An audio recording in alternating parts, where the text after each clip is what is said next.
Hello everyone and welcome to Woopercast. This is episode 2 for May the 4th, 2016. European Nationals are going to be kicking off very shortly around here, and the first one I believe is UK Nats. That's going to be in Liverpool on May the 14th, about a week and a half from now, and it's the one that I myself will be attending. As with any national championships, the stakes are incredibly high, in a very competitive field full of fantastic players.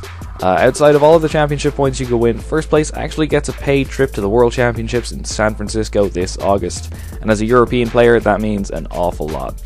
The format's going to be standard, XY to break point. Face Collide won't be legal for about another week after that. So today we're just going to be discussing the format, going into the tournament, our predictions of what we're going to see across the field, and helping me discuss all this is Rory Licken, who you should remember from our last episode. Thank you for listening, and I hope you enjoy. So the first one is Night March. That's obviously top of the list, because everybody hates it. Not for bad reasons either, it's just so dominant in the format.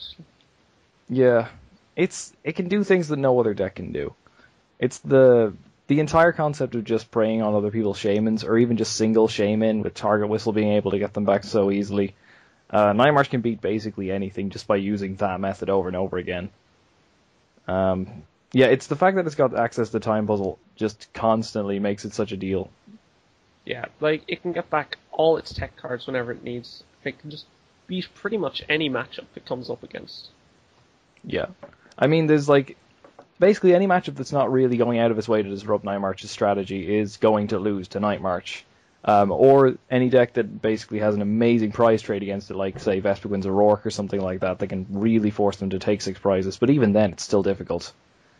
In terms of Night March's bad matchups, you've got things like Tina, we've got things like Straight Toad to counter it. Just to start off with Giratina and things like Speed Tina. I played that a bit yesterday. And it's the fact that Night March can just run Enhanced Hammer and Xerosic and turn itself into a disruption deck at the same time as being like this crazy one prize attacker, one hit KO deck. For just 2 cards is insane. Yeah, I feel that a deck that really should beat Night March doesn't actually have the greatest matchup against it. Yeah. And couple that with the fact that it doesn't have great matchups against a lot of other things, doesn't really seem like it'll be great, you know. Yeah, so I think we won't talk about Speed Tina too much because it's not the most popular Tina variant. Things like Toad Tina. I think the Night March matchup, I think it is in Toad Tina's favor, but that does not mean it's unwinnable for Night March. Yeah, the item lock really hurts if you don't have a great turn 1, but a lot of the time Night March probably will anyway. Yeah. It's the item lock combined with... It's the fact that the item lock can lead off into the special energy lock. Yeah, like, you can force them to have to play Sycamores and discard stuff like their puzzles of time and stuff that they don't want to discard. So. Especially since most builds are only running, say, 1 Xerosic, 2 Sycamore. It means drawing into your cards is difficult, and when you do against Toad itself, you only have the 1 Sycamore to stall them back. And that can be really annoying. Yeah. I think playing like a version with 4 Sycamore really helps to draw through your resources. Playing Enhanced Hammer really helps against Tina, and playing Xerosic. Playing both of those together is just ridiculous what you can pull off with that. So yeah, I think Toad Tina is probably the most difficult matchup out of all Tina variants for it. And even then you still have a chance to win it. Especially against Tina when you've got that play where you can play an Enhanced Hammer, double puzzle the time for the same Enhanced Hammer, and just play that again. Yeah, it really turns the matchup around. It's incredible how strong Night March really is. And then still take a 1-hit knockout on something. Yeah. It's just stupid. Straight Toad against Night March in particular. I think Straight Toad should win this. Probably should, yeah. Again, it's no guarantee, but I don't know. I mean, because on it's I think it's the fact that you get disrupted so early on that if Night March doesn't get the 180 damage going right off the get-go, right from turn 1, it's not going to get it anytime soon. You're going to take a really healthy prize lead, and Toad's just going to win from that point onwards. Yeah, and even if you are hitting the 180, some people are running Fighting Fury Belt, and that ups it to 220. Yeah, exactly. I mean, Xerosic can deal with that, but if you're Xerosicking off the Fury Belt, you're not Xerosicking off the DCE. Yeah. So I think Straight Toad has a really good Night March matchup. Again, Night March, if it gets an amazing turn 1, it can still beat it. And same goes for Trevenant as well. all these like turn 1 item lock decks. If Night March goes first, it can still do it. Yeah. Which is hilarious. Seems the only thing Night March struggles with really is lock decks, but it can get around them. Yeah. Would you say there's anything that Night March players would definitely not want to face? I'd say item lock is the main one they want to avoid, but everything else is very winnable. Everything else is very winnable. Yeah. Even Waylord, I mean, we've seen some people running Vespiquen in their lists. Yeah. You basically win that matchup as a result. I think we don't need to talk about Night March too much more because everyone knows what Night March does by now, and everyone knows how dominating of a force it is. Yeah. And how it wins games it has no right to win. Yeah, and if they don't, they're probably not going to have a good time at a tournament. Yeah, if you're not prepared for Night March, you're not prepared for the tournament. It's as simple as that. So next up, I'm going to talk about Toad variants. First one's Toad Tina. I think you've played a lot more Toad Tina than I have anyway, so you should talk about this one for a bit. Yeah, it's really good in the format right now. It's just having the versatile lock, you can lock them from items or from special energy, is just really good. You have so much disruption to go with all that. So it has pretty nice matchups against a lot of things, but I think there are a couple of things which it will struggle a bit against, but if you can lock people with items, it can win. What would you say it struggles with then? I'd say Greninja, if they get a good setup, they can do pretty alright. Yeah. Especially since you can't even Crushing Hammer off their energy, your team player going to it off, since they'll just be getting it back into hand. So yeah, true. You can struggle to disrupt that a bit. I've seen some builds as well coming with like weird stuff with like Slowking. I think some people have tried to run Garbodor in it as well. Yeah.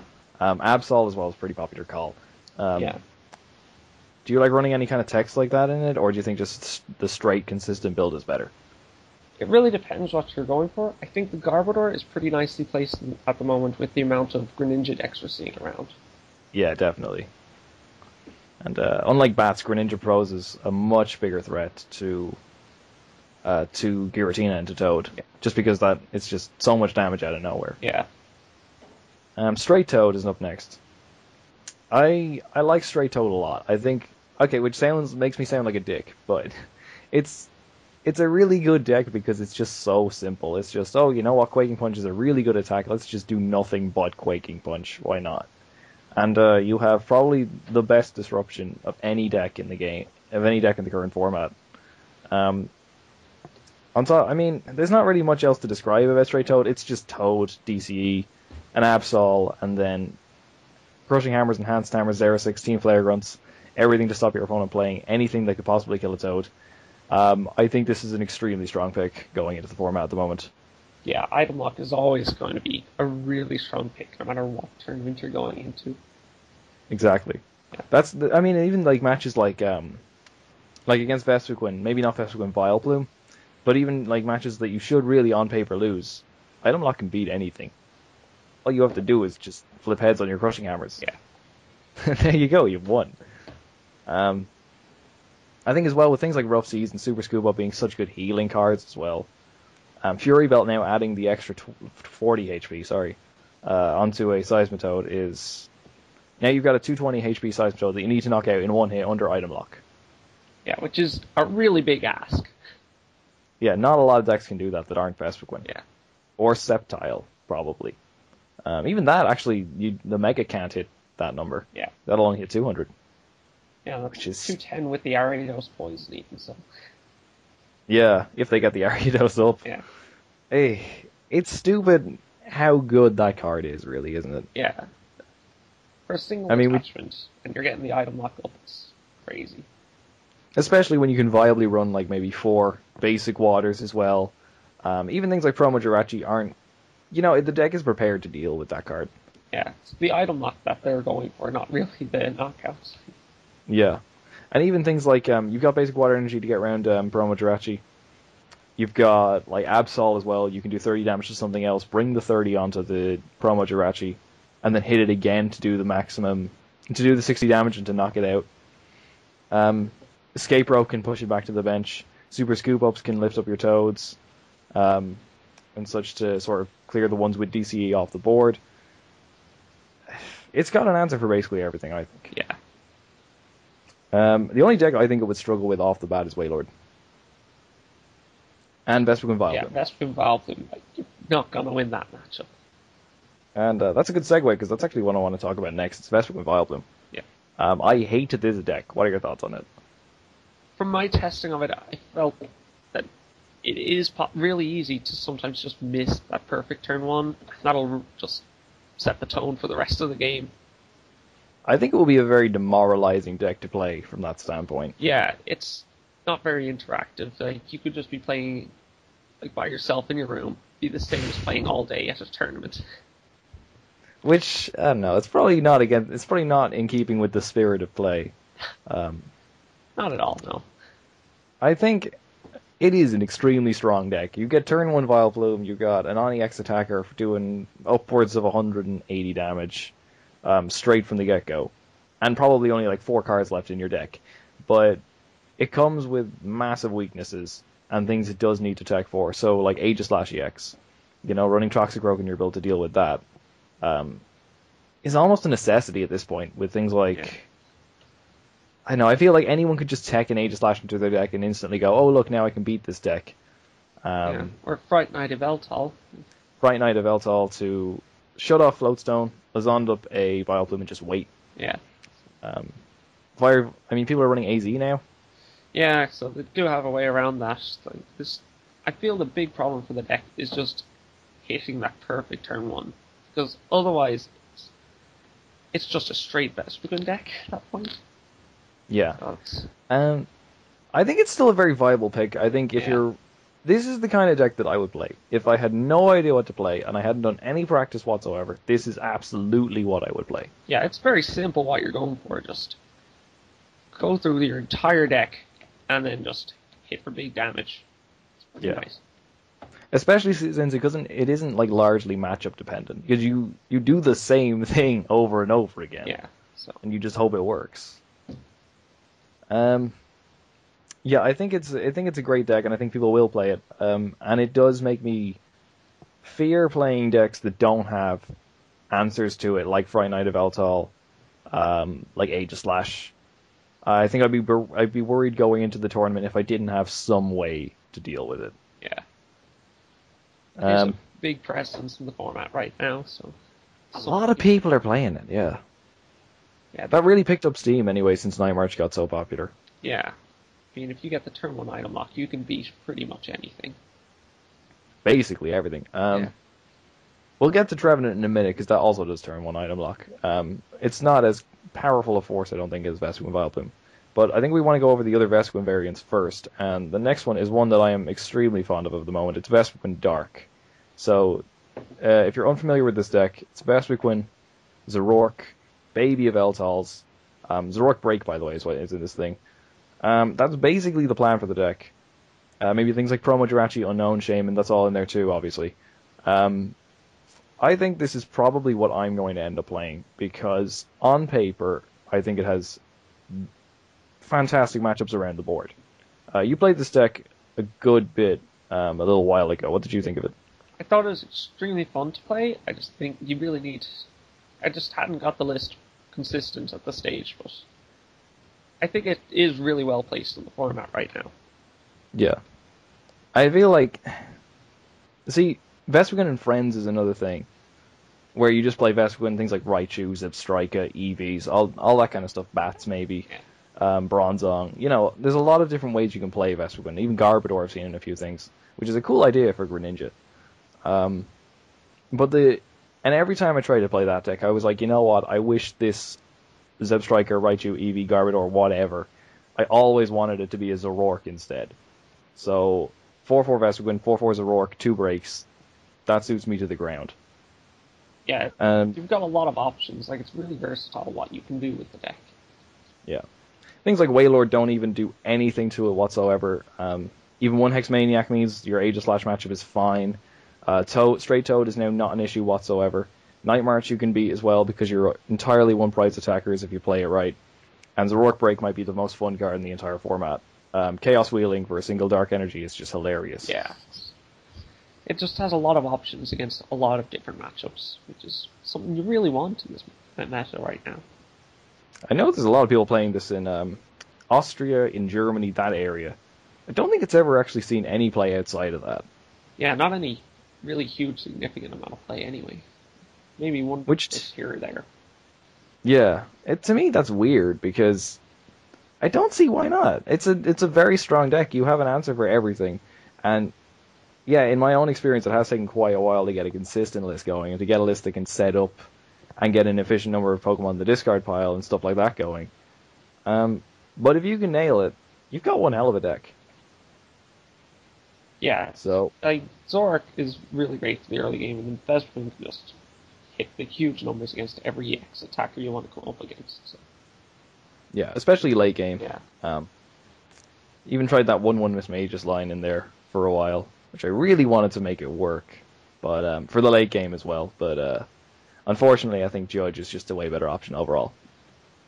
Anyway, that's probably enough about Vespiquen. I mean, just looking through this list anyway, just on the note about Vespiquen, okay, you hit for weakness against Greninja and Toad and Wailord, that's cool. Zoroark puts in so much work against Trevenant. Mega Manectric struggles really hard against Zoroark Break as well because that can Turbo Bolt you back. They can't one-hit knock it out. Against Giratina, Zoroark Break, if you run Xerastic as well, you've got a great matchup against that. Night March, like I said, you price trade fine with it. There's really nothing that I'm looking at and I'm thinking this would be an awful matchup for me. So, I like it a lot. Anyway, we should move on to probably your favorite deck is at the moment, which is Frogs, Greninja, and Greninja Break. Yeah, I really love this deck at the moment. It's probably what I'll end up playing for Nats. But it has some really great matchups across the board.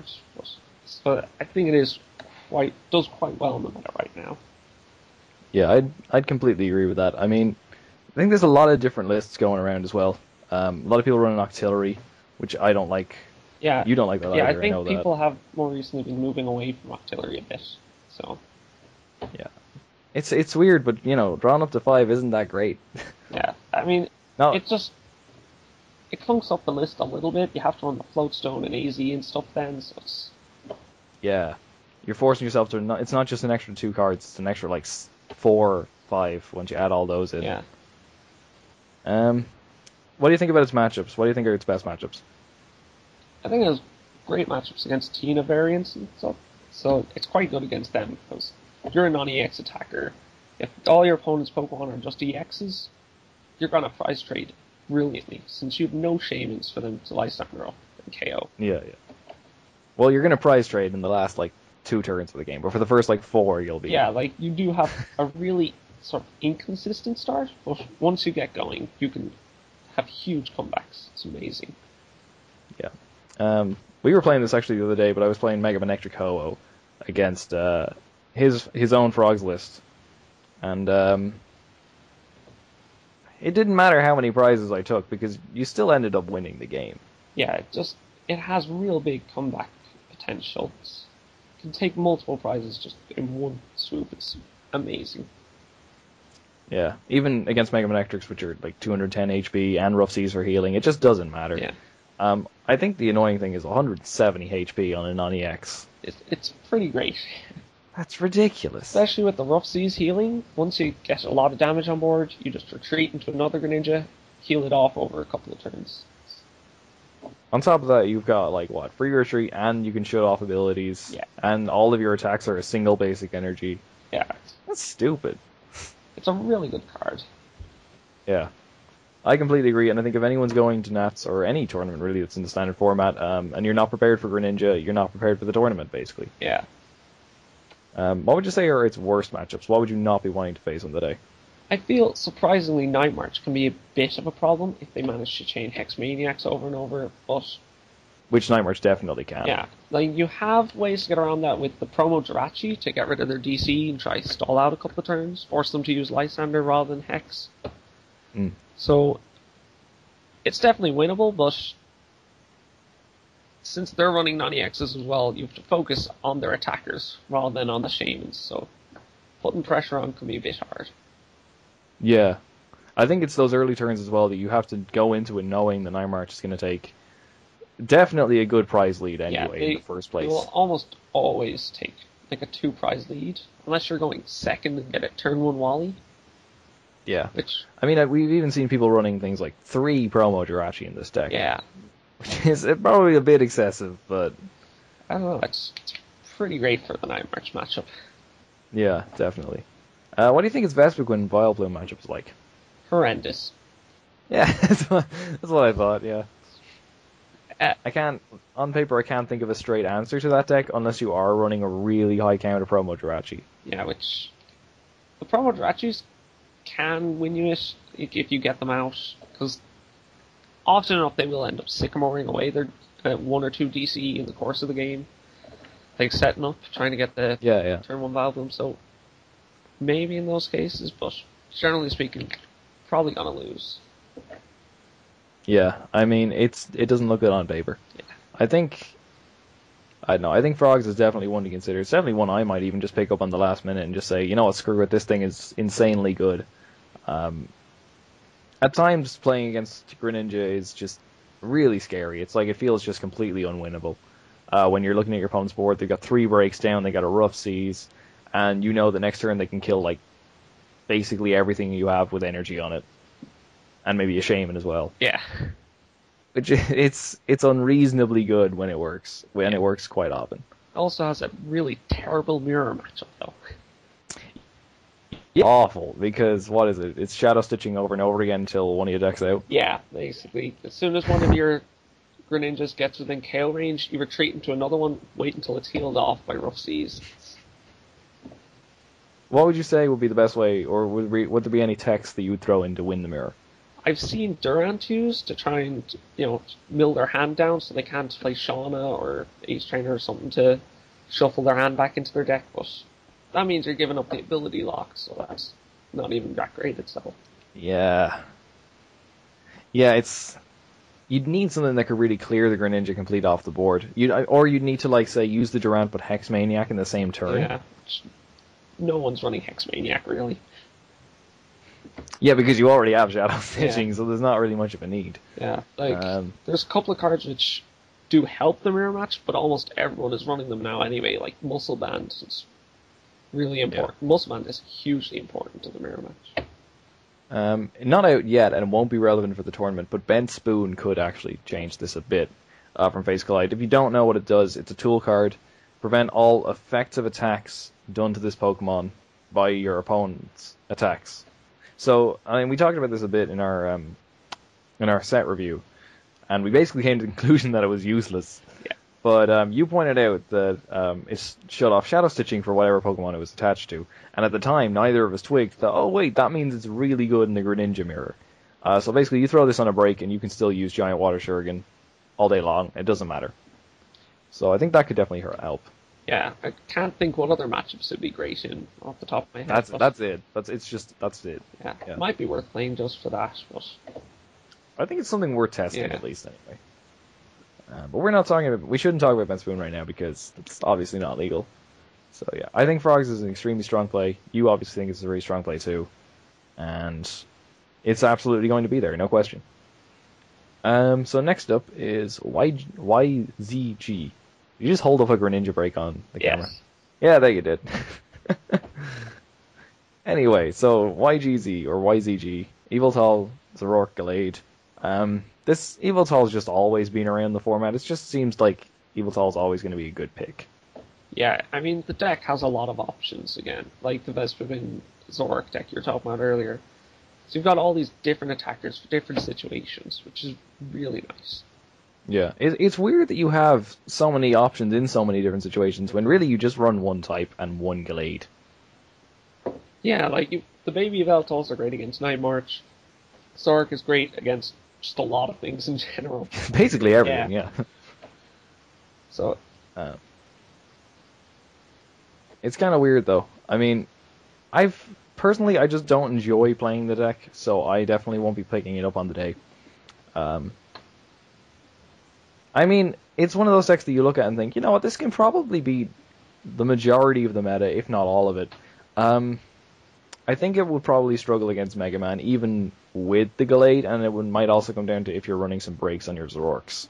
Yeah, like, most decks would be running one Zoroark break max. Like, a lot of decks don't even run the breaks. So. And, I mean, what kind of Rourke lines do you think these decks run? Like, I mean, what is it, like 2-2, 3-3? Yeah, mostly 2-2, I think. See, and I think that's the issue as well, because it makes it so much easier to pick them off when there's a Ruiz. Yeah. And that's another advantage of things like Vespiquen, or just the straight Zoroark version of this deck, is that having a 4-4 Zoroark when your opponent is really afraid of playing against Zoroark is just amazing. Yeah, it can really limit your options. Like, you have to keep it in mind when it's there. Yeah. And I mean, it makes it so much harder just to, like, Lazond up from the bench, kill it while it's a Zorua. But yeah. YZG is just an extremely strong deck, I think. I think one thing we've been debating a little bit is the Yveltal EX, and how good actually is that. Yeah, like, we're in a very non-EX heavy format right now, so it's kind of hard to justify playing an EX. Yeah, especially one that, say against Night March, I mean, I played a Veltal back at London Regionals, and I played 4 Night March decks at that tournament. And every game that I started with a Veltal EX, I lost. Instantly, because it's 4 prizes that you're giving up straight away, because you know turn 1 they're going to kill it with a Joltik, and then they'll just target whistle it back up later, you've got something in your discard pile to kill. Yeah. It makes the matchup so much more difficult just because you're running this one card. Yeah. I know we're not the only ones to have seen this, because we've seen in the States a couple of regionals, we've seen just straight Zoroark builds been popping up. Zoroark with Baby Veltal. Like, I believe that States, I think it was Xander Bennett piloted that and built the deck himself. Yeah. So shout out to him. Yeah, so there's been a couple of them popping up at the States, so might be picking up action. You tried that deck as well, didn't you yourself? Just a 4-4 Zoroark, Gallade, Tex, stuff like that. Yeah. How did you find it? Like, I liked it. It's similar enough to the Vespiquen Zoroark deck you were talking about, but the Vespiquen's just more Zoroarks. Yeah. I've tried it a bit as well. I personally like having a grass type attacker. Yeah. But I think it's definitely still really viable, more viable than you would think, just to run 4-4 Zoroark. Well, and the breaks as well. And the breaks as well, but it's just crazy how good Zoroark is, really. Yeah. I think it brings there are just some matchups that some decks just really do struggle with it a lot. One of those decks that struggles with it a lot is Trevenant. I'm not considering this one in the slightest, mostly because I don't own the cards, and also because I think with Dark still being around, it's really difficult to consider playing Trevenant. Yeah, I personally didn't like Trevenant when I was testing it, but I'm just a bit biased against it, I think. Yeah, you know, you just drew shit with it, that was it. Yeah, so I don't have a fun time playing Trevenant. I think ultimately, as a turn 1 item lock deck, I don't think it's as strong as Vespiquen Vileplume. Yeah, Vespiquen Vileplume definitely is much stronger, but Trevenant does have bits and pieces where it's a different deck, really. Yeah. Like, spread damage is pretty huge to have. Like, the attack is insanely good. It actually comes with 2 very good attacks, really. Yeah, so in that sense, it is quite nice to have that, but you still have to get, like, it still does struggle with Dark if they do get set up. Yeah, especially because how splashable Zoroark is. Yeah, so you have to consider whether you want to play it, how are you going to beat Dark. Yeah. I mean, people are running weakness policy in it as well. That's kind of a cool option, especially when you combine it with the item lock. Yeah, because can't Startling Megaphone it off, so. Yeah, definitely. I do think though, out of the 3 main item locking options that are Toad, Vileplume, and Trevenant, I think if I was going for an item lock deck, Trevenant will be pretty low down on that list. Yeah, I feel the same. Yeah, but I still think people are definitely going to be playing it, and I still think it's something they should probably be wary of. Definitely not as popular as the other 2 I mentioned, but it's still going to be a presence. Yeah, turn 1 item lock is strong no matter what deck you're playing it with. Item lock's just all inherently strong. Yeah. And one other quick note is, would you play the Forest Curse one, the one that makes basic Pokemon's attacks cost an extra colorless? Because I know someone made top 2 in the States with 1 copy of that guy. I still disagree with it. I still think item lock is way too strong to even consider giving up. Yeah, the main use for that would be against Shaman. Yeah, but I mean, at that point, you're giving them back their items. So, if you're really worried about Shaman, you play Headringer. So. Not Burst Balloon. Burst Balloon. I think we've all moved past the Shaman and Burst Balloon thing, but whatever. Alright, well that's Trevenant. Next up is your favorite deck, which is Waylord. It's not. Really. Yeah, I'm painting a bad picture of you by calling Waylord your favorite deck, but you played this. Unfortunately, we have actually had to test against Waylord a bit. So, how did you find playing it? Quite boring. Yeah. Yeah, draw pass. That's better. Yeah, draw pass isn't fun. No, it's definitely not. If you want to have a good time, or you want to actually eat in between rounds, yeah. No, you don't play this deck. Yeah, it has some really, really great matchups, but it just beats some decks straight up. Yeah, no question. So, but it struggles against anything with Vespiquen, really. Yeah, I mean anything with Vespiquen and Hexmaniac, because otherwise Angel Slash does a very good job at controlling that. Yeah. I think it's cool that it's not just Waylord anymore, and it's like, oh, here Waylord and 2 Angel Slash, 1 Giratina, a Deden, Lucario for Bunnelby. That's hilarious. Yeah. I think it's the kind of deck that you like. I mean, and we talked about this, I think, a bit with Groudon in the last video, but I think it's not perfect for the meta at all times. Yeah, it really has to be a meta call. Like, it really needs to really suit whatever tournament you're going into. And at this point, I mean, I think Vespiquen Vileplume actually isn't a bad matchup for Waylord, despite what it sounds like. The reason being, you have Fan Club for 2 Aegislash, and a bunch of AZs. So Toxicroak is going to struggle to actually clear that. Yeah, so... Yeah, you're not actually too reliant on items, so the item lock doesn't hurt too much. Plus you give them time then to draw into things like Xerasic and Team Flare Grunt. Yeah, so you can definitely deal with Vespiquen Vileplume. It's all the other Vespiquen decks that you have to worry about. But then you got to consider how popular are other Vespiquen variants right now. Because I know I was talking about Vespiquen's Aurork a lot, and I think I'm going to play it, but I don't know how many other people will.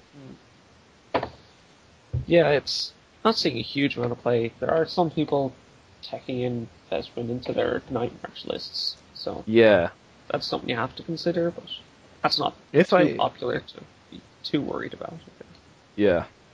I think if I did play Night March, I would definitely have to genuinely consider the 1-1 Quen line, or like a 2-2 Quen line, or something like that. I mean, it's not only good for Waylord, it's also good for Seismitoad, so... Yeah, it works against Straight Toad. It works. It's also just nice because it means you can be a bit more lenient with throwing a bunch of Night Marches in the discard pile and knowing you still have something to attack with. Yeah. Free Retreat's also cool. So I think it's more so than it ever has been before. It's actually worth considering playing Vespiquen in Night March now. Yeah. I think personally, though, I still prefer just screw it on its own. Night March is just insanely good as it is and can still probably win a lot of games. Yeah. I think Waylord is the only thing it can outright not beat. Well, yeah, it's kind of difficult. On the plus side, it is all EXs in Waylord, so if they do miss a max potion or something, then... Yeah. If you hope that they whiff. Yeah. And then you're fine. Which it can, because they don't have any draw power, so... Hey, they have 4 Shauna. That's great draw power.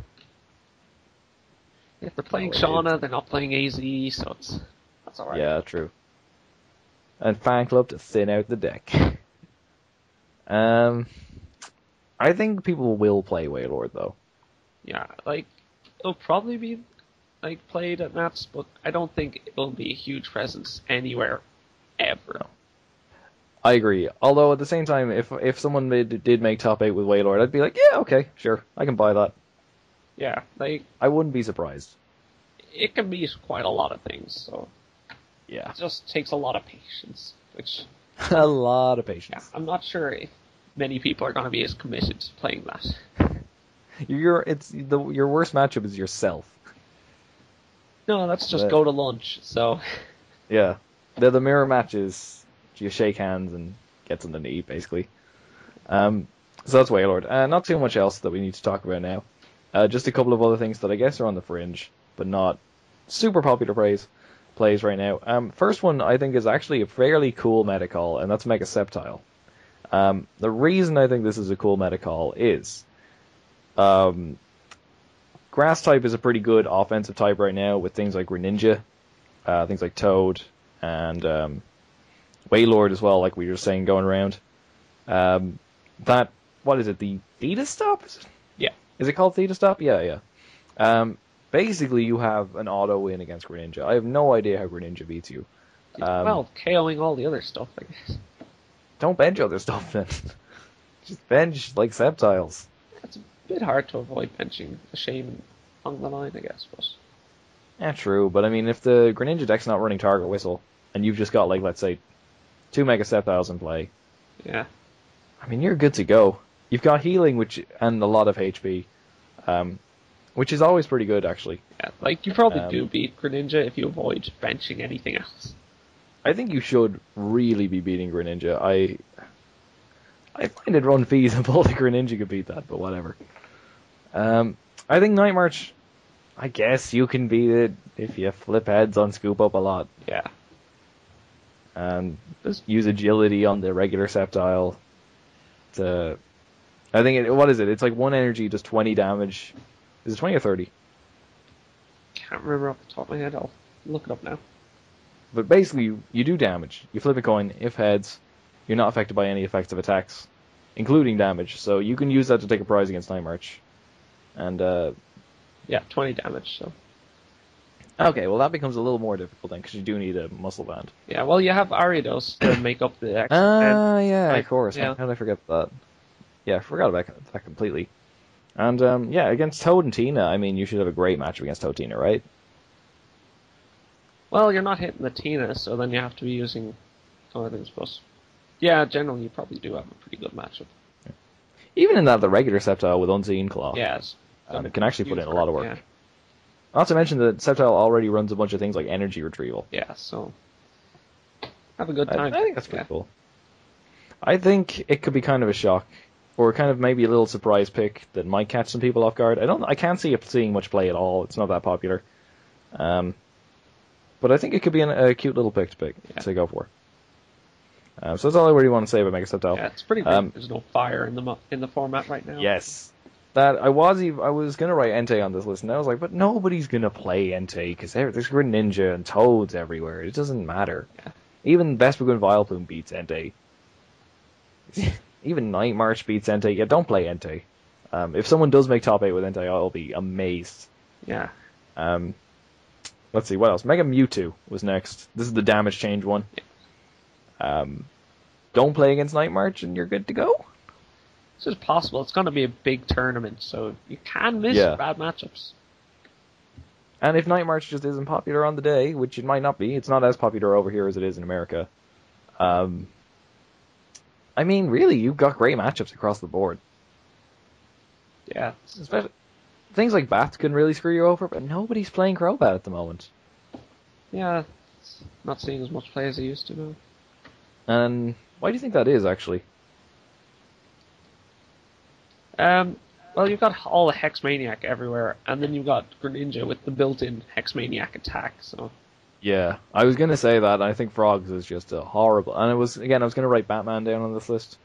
And as much as I love Batman, you cannot beat Greninja. You can, but it's extremely difficult. And in a format where Greninja is so popular, it's just a risky play. Yeah. But yeah, so anyway, back on to Mega Mewtwo. I think this could be cool, and especially because I think it is quite popular over in the UK already. It was at the ECC anyway. Yeah. I think I came up with it over in the UK as well. Yeah. I like the deck, and again, if it makes top 8, I won't be surprised. I don't know how you beat Wailord. I guess you use Psychic Infinity instead, but you still need quite a bit of energy on yourself. Yeah. Plus, again, you're probably not going to play that much Wailord on the day. Yeah, you're probably not going to play against Wailord. Yeah, true. If you can avoid Night March, you can avoid Wailord. Yeah. If you just play against things like, I don't know, Totina. If you play against Totina, if you play against Frogs, play against YGZ all day. Is it YGZ or YZG? I don't know. YZG. YZG, right. I don't know, I just call it Eviltal, so the abbreviations get mixed up in my head. But yeah, I don't know, I think it's a cool play. Won't be seeing too much of it, I don't think, so I wouldn't be too worried about it going into the tournament, but again, I wouldn't be surprised if people picked it. Yeah. Two more that I want to get through. First one is Mega Manectric, and just all of its variants. So Mega Manectric Ho-Oh is probably the most popular one at the moment. Yeah, I've seen a lot of people like playing that, but I'm not sure how well placed it is in the format right now. I've played a good bit of it at the moment. Night March, okay, you can beat it if you get a Ho-Oh set up with no Shamans on the board, but that is very difficult to do. Yeah, it's a big ask. You can run Jolteon. I don't think that helps against Night March at all, because Night March is great at picking around things, and and you've probably got a Shaman on your board, you've probably even played a Manectric or a Ho-Oh at some point, that's something else Night March can kill instead. Yeah. You'd need to just get the Jolteon in play. Yeah, it's a good bit overhyped, but... Yeah. Articuno's a cool option against Night March. Yeah. And it does kind of work to an extent. My biggest issue with Articuno was it takes 2 water energy. And if you're running that with Ho-Oh, Ho-Oh needs 1 water energy for its attack. So that means you need 2 on the Articuno and 1 on the Ho-Oh. And then setting up a second Ho-Oh after that becomes difficult because you've already committed your energy to an Articuno. Smeargle makes this easier, but it still is kind of iffy. Especially, let's say you've already got 1 on a Ho-Oh and you want to put 2 more on an Articuno, you've only got 2 left in the deck. So getting those then onto it becomes an issue again. So it's a little bit clunky, but you can definitely make it work. Yeah, evening up the prize trade is pretty great. Yeah, I like the Articuno a lot, and it's coin flip reliant, but it's a lot of coins. You're gonna flip heads on one of them. Yeah, that's all you need against Night March is 1 head. It's just 1, yeah. And other in terms of that, I think your Toadina matchup is fantastic. I think a straight Toad matchup is fantastic.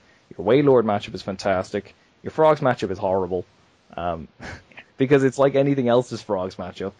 You just take like a 4 or 5 prize lead and then go, oh look, they killed all of my attackers in 1 turn. Yeah.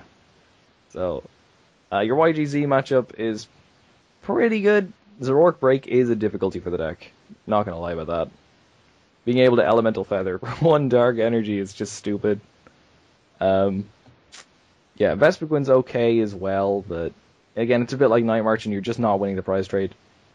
I think we're too non-EX dominated at the moment to be, considering it that much. Yeah, like, I would really love to play this deck, but... Oh, so would I, absolutely. I just don't have enough confidence in it at the moment.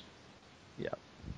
I think if you went in and you just played EX decks, you would be fine. And if anyone does make top 8 with it, I'll be definitely questioning, like, okay, I want to see who you played. Yeah. And I guarantee you it will be 90% EX decks. I like it all the same, though. I think it's a really fun deck. No question about that. Oh yeah, like I had so much fun when I was testing it. It was just great deck to play. It's a fantastic deck, and I'll probably be continuing to play it just for fun anyway, even afterwards. But at the moment, no. I think in terms of popularity, I think Mega Man's always kind of popular. I think people will definitely play it, but not that many. Yeah. And I wouldn't be worried about it going in. Like, if you've got a terrible Mega Manectric matchup, that's okay. Yeah. You're going to be fine. And I think the last one, unless there's anything I've missed here that you could bring up, but last one I got here is Mega Rayquaza. First thing I'm going to mention about this is do not play Night March, or you're screwed. Even with Jolteon, that does not help, in my experience. Oh, unless they're a bad player. Okay, if you go in and you play nothing but bad players, though, I mean, it doesn't matter what deck you're playing, you're going to have a great time. Yeah. Just play on PTCGO all the time, you'll be grand. But, no, I think you mentioned this the other day, I think, to me, but Mega Rayquaza's Greninja matchup is really good, isn't it? I mean, they can one-shot everything that Greninja has. They'll probably go up 2 prizes before Greninja even starts attacking. So, I think it's alright. But, then again, you're punching all those Shamans, so they have that option to get out. Yeah. And I've seen some lists running Deden as well. To try and use Giant Water Shuriken, put the 60 on, put up a Deden, just KO.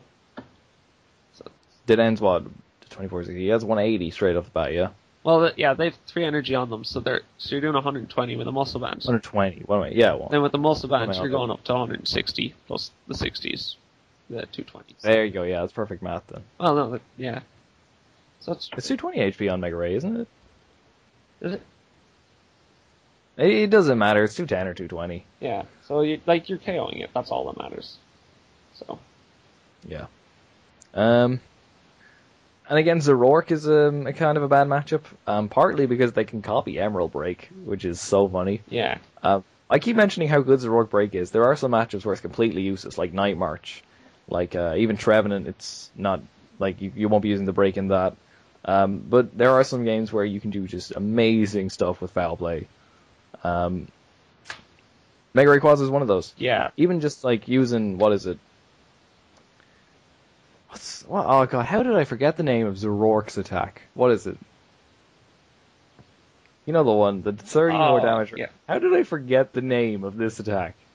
Mind Jack. That's it. Mind Jack, that's what it is. Mind Jack is an amazing attack against Mega Ray because, oh look, they've got a massive bench space. Yeah, like you don't even need to be copying Emerald Break. You're probably going to KO them anyway. Yeah, because most of them just rely on Shaman to set up in the first place. So yeah.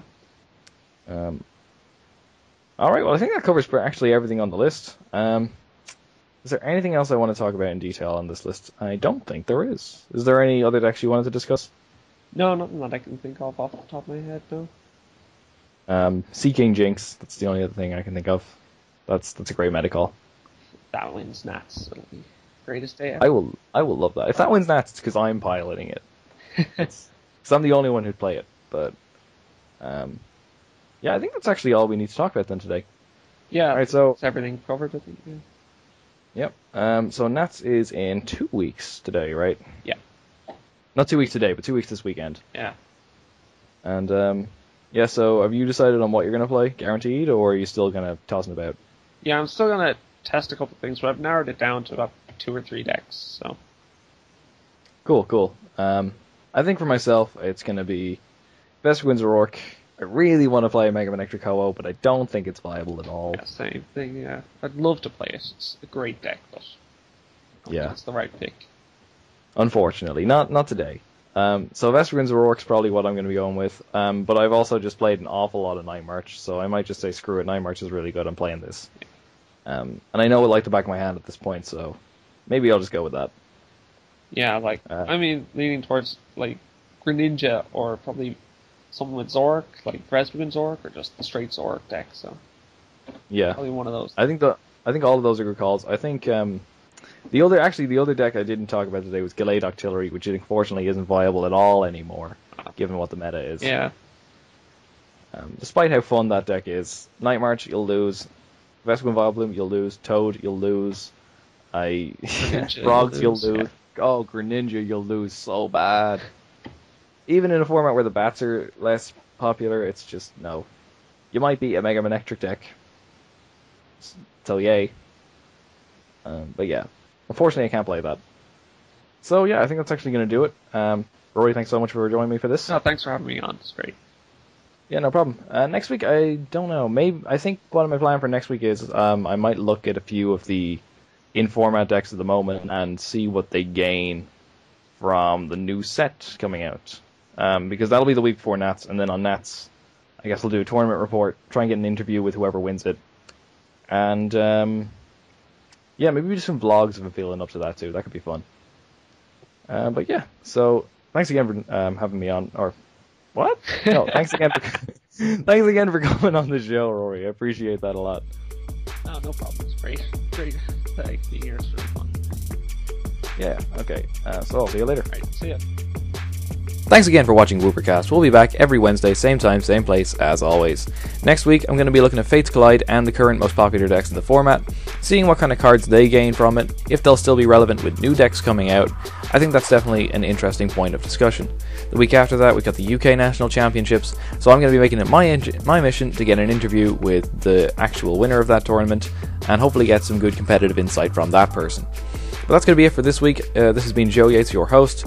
Like, comment, subscribe, all that good stuff, and I will see you next time.